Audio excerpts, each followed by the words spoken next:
সমস্ত নিয়ামতের মধ্যে আল্লাহ পাক বড় ধরনের একটা নিয়ামত নিয়ে কথা বলছেন, সেইটি হলো কুরআনুল কারীম।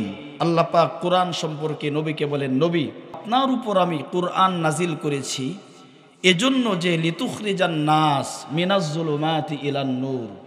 এই কুরআনের অনুসরণের মাধ্যমে অন্ধকারে নিমজ্জিত মানুষগুলো, পেরেশানিযুক্ত মানুষগুলো, দুনিয়াতে যাদের চলাফেরা চিন্তা ভাবনাহীন, উল্টাপাল্টা, এই সমস্ত মানুষগুলো যদি তাদের জীবনকে সাজাইতে চায়, সুন্দর করতে চায়, লাভবান করতে চায়, দুনিয়া আখেরাতে কল্যাণকর করতে চায়, অন্ধকারের জীবন থেকে যদি আলোর প্রতি বের হয়ে আসতে চায়, তাহলে তারা যেন কুরআনের অনুসরণ করে।